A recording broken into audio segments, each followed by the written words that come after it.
కనుక చూసుకుంటే 3 hours of memory అంటాం. ఫస్ట్ ఆర్ ఏంటంటే రిజిస్ట్రేషన్. అంటే మనం ఏదైతే చదువుతామో ఏదైనా చూసినా విన్నా కూడా ప్రాపర్గా రిజిస్టర్ అవ్వాలి ఫస్ట్ ఆఫ్ ఆల్. అది ఫస్ట్ స్టెప్.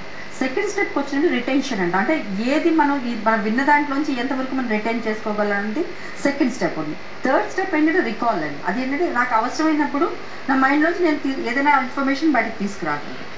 ఈ 3 స్టెప్లు కనుక ఎప్పుడైతే మీరు పాటించలేదో మీరు ఏ మందులు వేసుకోండి ఏం చేసినా కూడా దాని ఎఫెక్ట్ ఉండదు.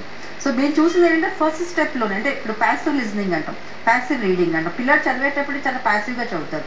సో వాడికి ఎంత మీరు ఎన్ని గంటలు చదివినా కూడా రాదు. మా అబ్బాయి చాలాసేపు చదువుతున్నాడండి అయినా ఎఫెక్ట్ ఉండట్లేదని ఈ మెడిసిన్ తీసుకొచ్చి ఇంట్లో పెడితే ఒక స్పూన్ వేసేస్తే సడన్గా మా అబ్బాయి బాగా చదివేస్తాడు అన్నది ఇట్స్ యాక్చువల్లీ సైకలాజికల్గా పేరెంట్స్ ఎక్కువ సైకలాజికల్గా తెలియదు. చైల్డ్ ఎంత ఫీల్ అవుతాడు లేదు.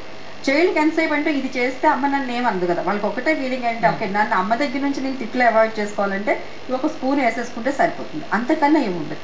సో మెయిన్ మెమరీ ప్రాసెస్ని చూసినప్పుడు అంటే ఈ స్టెప్స్ కనుక క్లియర్గా ఉంటాయి. అంటే రిజిస్టర్ మీరు చదివింది కరెక్ట్గా రిజిస్టర్ చేసుకున్నారా, దాని తర్వాత మీరు రిటైన్ చేసుకోగలిగారా, నెక్స్ట్ మీకు అవసరమైనప్పుడు మీరు రికాల్ చేసుకోగలిగారు. ఈ 3 స్టెప్స్ కనుక మీరు కరెక్ట్గా పాటిస్తే సో ఏ లేహ్యాలతోనూ అవసరం ఉండదు.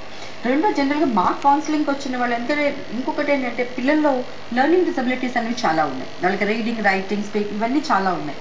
పేరెంట్స్ ఇవి ఐడెంటిఫై చేయకుండా ఈ ప్రాబ్లమ్స్ ఐడెంటిఫై చేయకుండా